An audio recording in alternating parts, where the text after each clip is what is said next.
Hello, everybody, and welcome back to Wildcard Wednesday. We're up to number 81 already. I was pretty excited about these colors because I immediately knew what I wanted to do, and I had a vision of flowers in a field. Spoiler alert, that's not exactly how it turned out. So, here we have this beautiful Valentine blush. Now, I didn't want to make the colors too saturated because I knew that I was going to be going over them with the green. Because I planned right from the start that I was going to do a tie-dye effect here, and I just wanted to have a little flecks of color popping out from under the green. However, what I did not bargain for is that the orange was just going to monopolize everything. It was going to turn the pink brown. And then when it came time to shine and dazzle, kind of didn't look orange anymore. You'll see that at the end. You'll have plenty of time to view this disaster at the end. So anyway, here I am just mushing the colors in and trying to ensure that there are no white spots. You know, we want a little bit of variegation there. We don't want it all to be just strips of color, because flowers are all different colors. But I could tell right about at this point, the colors did not look the way that I envisioned. They were not looking the way I wanted them to, and I had serious doubts as to how the green was going to go over this and still remain green. Although, in retrospect, I guess, if anything, maybe the green could have just turned like a less bright shade of green, because Kelly green is a very bright, solid, true green.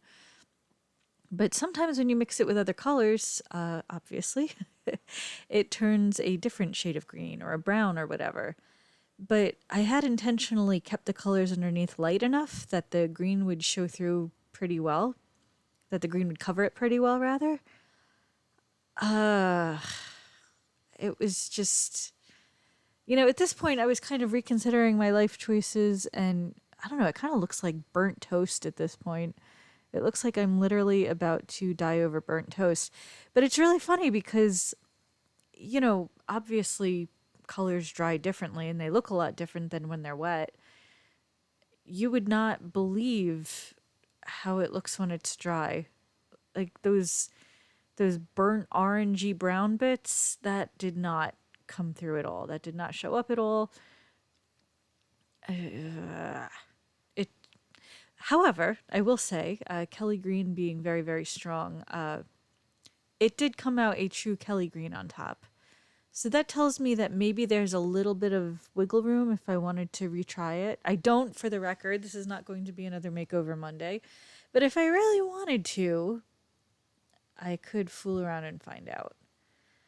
But I have discovered that when it comes to this sort of thing, I generally prefer emerald green because I feel like it just covers a little better because it's deeper and it's more lush and like really, really green. Like you can put emerald green over blazing orange and it will still stay emerald green. So that's pretty cool. Maybe Kelly green is the same. I haven't experimented enough with it, but anyway, I had kind of high hopes for this. I thought it might at least be interesting, but as you see, I didn't even finish the swatch. I was so disgruntled, I said screw it. So this one's a dud, but stay tuned for more experiments if that's your thing. Don't forget to like and subscribe. Special shout out to my patrons. Thank you so much, and I will see you soon. Bye bye.